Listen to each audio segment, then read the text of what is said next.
ஓம் Saravanabhava channel வாயிலாக உங்களை சந்திப்பதில் பெருமகிழ்ச்சி அடைகிறேன். இன்றைய பதிவு 2026-27 குரு பெயர்ச்சி பலன்கள். அதாவது குரு பகவான் இதுவரைக்கும் மிதுனத்தில் இருந்த குரு பகவான் இப்போ கடகமனைக்கு பயிற்சியாகிறார்.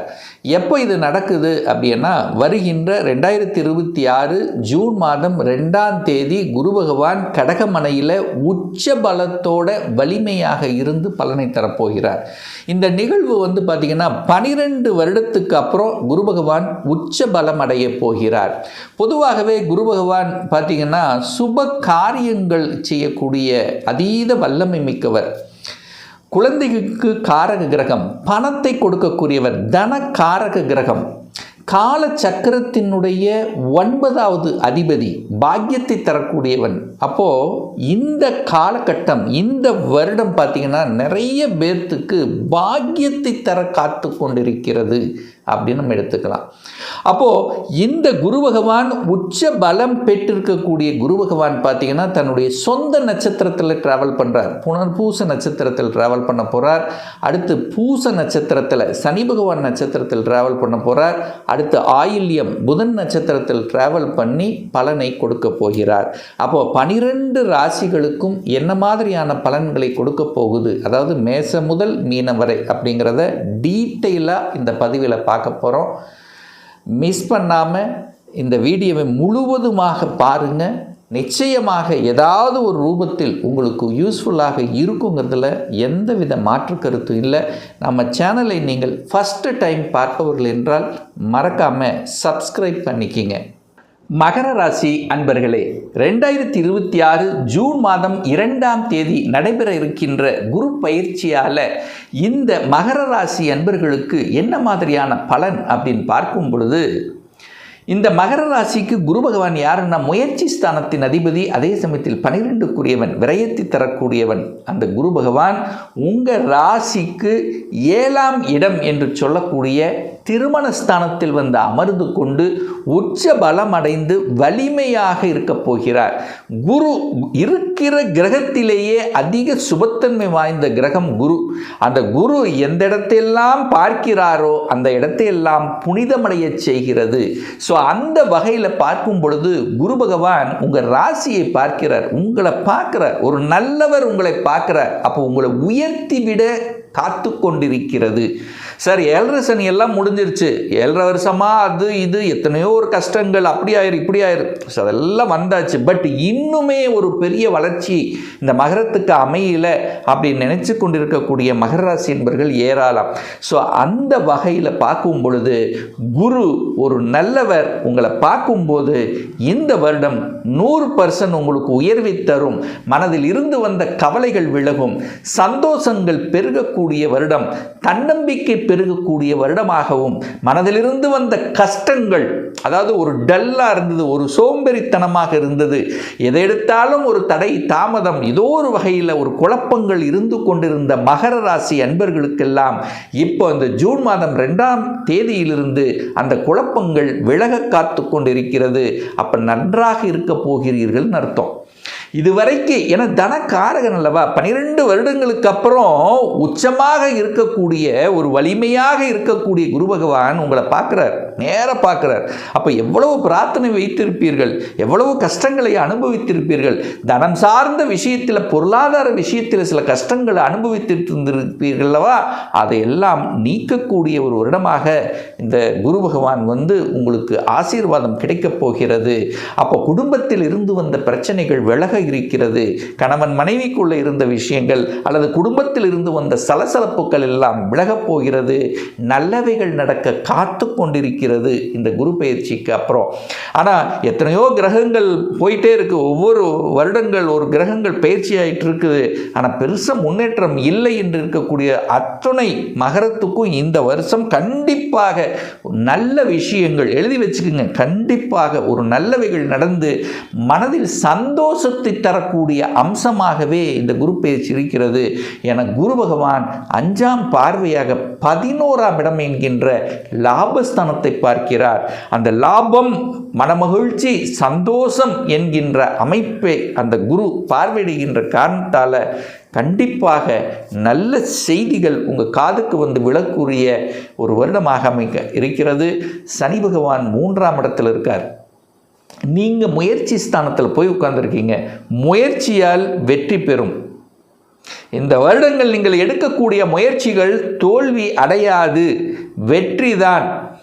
ஏன்னா சனி என்கின்றவர் உங்கள் ராசிநாதன். அந்த சனி பகவானை குருவும் பார்க்குறார். அப்போது ராசியையும் குரு பார்த்து ராசிநாதன் என்று சொல்லக்கூடிய சனியை பார்க்கக்கூடிய நிகழ்வுங்கிறது இந்த வருடம் உங்களுக்கு அமைப்பெறுகிறது. ஒரு அற்புதமான அமைப்பு, நல்லவைகள். அதாவது நீங்கள் இது வரைக்கும் நான் உயர்வே அடையலை சார், ஒரு அங்கீகாரமே கிடைக்கல சார், நல்லா உழைக்கிறேன், நல்ல வேலை செய்கிறேன், ஆனால் ஒரு நிறைவு அடையவில்லை, ஒரு பெயர் கிடைக்கல, ஒரு புகழ் கிடைக்கல, ஒரு கௌரவம் கிடைக்கல அப்படின்னு இருக்கக்கூடிய மகரத்துக்கு நிச்சயமாக ஏற்படுத்துங்கிறதில் மாற்று கருத்து இல்லை. பிரயாணங்கள் நிகழும். பிரயாணத்தின் மூலமாக அனுகூலம், ஆதாயம் உண்டு. புதிய புதிய ஒப்பந்தங்கள் உங்களை தேடி வரும். அதை கெட்டியாக பிடித்து கொள்வது உண்டு. ஒப்பந்தம் போடுவீங்க. வீடு வாங்குறதுக்கு ரெஜிஸ்ட்ரேஷன் நடக்கக்கூடிய வருடமாக இருக்கும். வீடு வாங்குவீங்க, இடத்த ரிஜிஸ்டர் பண்ணுவீங்க, வாகனங்களை ரிஜிஸ்டர் பண்ணுவீங்க. இந்த மாதிரி புதிய ஒரு சொத்துக்கள் சேர்க்கக்கூடிய வருடமாகவே இந்த மகரத்துக்கு நிச்சயமாக அமையிருக்கிறது.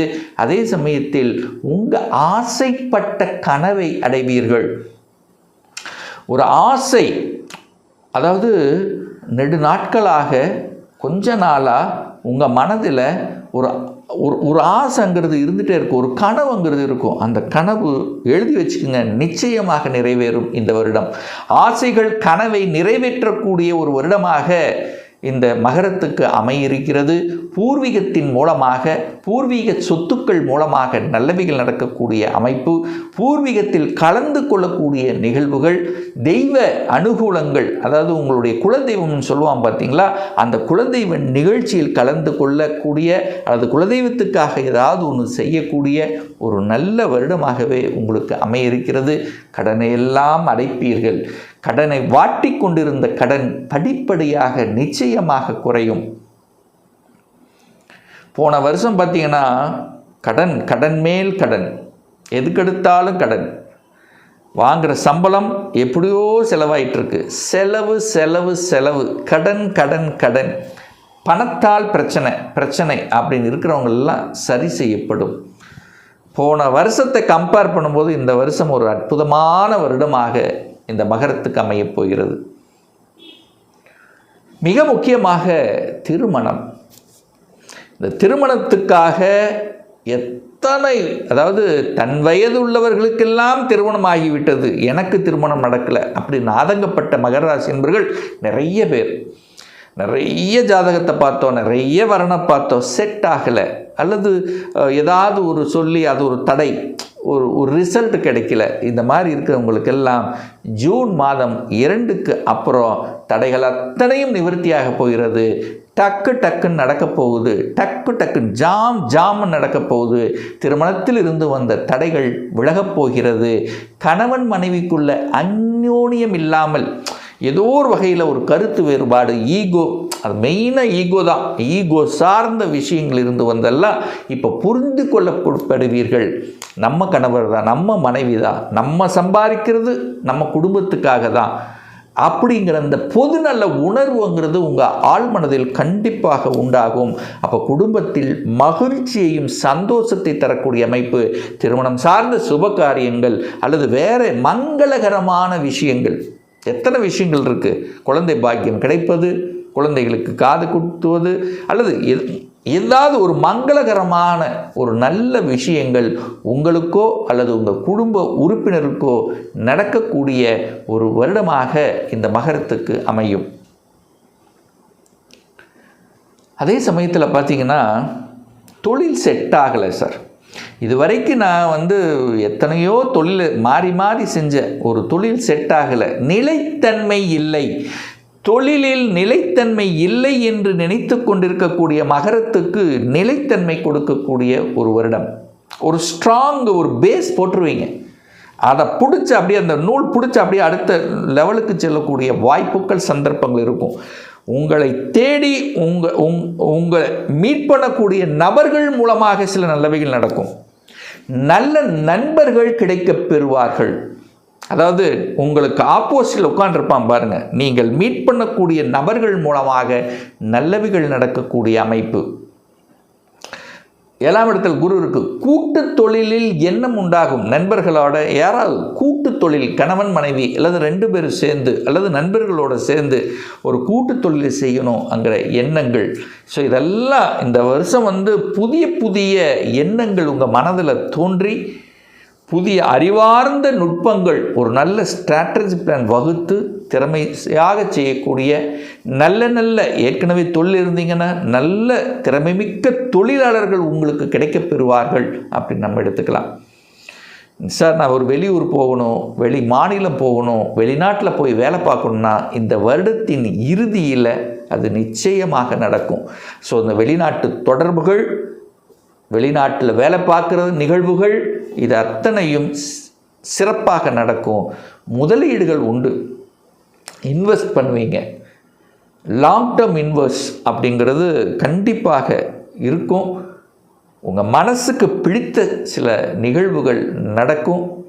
அந்யோன்யம் இருக்கும். ஒரு சிலர் காதலுக்குள்ளே போகக்கூடிய வாய்ப்புகள், சந்தர்ப்பங்கள் கண்டிப்பாக உண்டாகும். காதலில் இருப்பவர்கள் காதல் திருமணம் செய்யக்கூடிய வாய்ப்புகள், குழந்தை பாக்கியம் கிடைக்கக்கூடிய அமைப்புகள், குழந்தைகளுடைய படிப்பு பிரமாதமாக இருக்கும். குழந்தைகள் அவங்க ஏதோ ஒரு வகையில் செட்டில் ஆகக்கூடிய வாய்ப்புகள், சந்தர்ப்பங்கள் இந்த வருடம் நல்லதாக இருக்கும். அப்போ படிப்பு, உயர்கல்வி இதெல்லாமே நல்லபடியாக அமையும். ஏன்னா குரு 11ஆம் இடத்தை பார்க்குறார். 11ஆம் இடம் என்பது ஆசைப்பட்ட நிகழ்வுகள். உங்கள் மனசில் என்ன ஆசை இருக்கிறதோ அந்த ஆசைகளை பூர்த்தி செய்யக்கூடிய ஒரு வருடமாக இருக்கும். அப்போ அதில் எல்லாம் வந்துடும். உங்களுக்கு தடைபட்டு கொண்டிருந்த விஷயங்கள் அதில் எல்லாம் வெற்றியாகும். ஒரு அரசாங்க எக்ஸாம் எழுதுனேன் சார், தோற்று போயிட்டேன் போன வருஷம், இந்த வருஷம் ஜெயிப்பானா? கண்டிப்பாக போட்டித் தேர்வுகளில் வெற்றி அடையக்கூடிய வருடம். ஸோ இப்படி நல்ல நல்ல விஷயங்களை கொடுக்கக்கூடிய, ஏற்றத்தை கொடுக்கக்கூடிய, மகிழ்ச்சியை தரக்கூடிய, சந்தோஷத்தை தரக்கூடிய, சுப மங்களகரமான விஷயங்களை செய்யக்கூடிய ஒரு வருடமாக இந்த தனுசுக்கு அமையும் என்று சொன்னால் அது மிகையாகாது.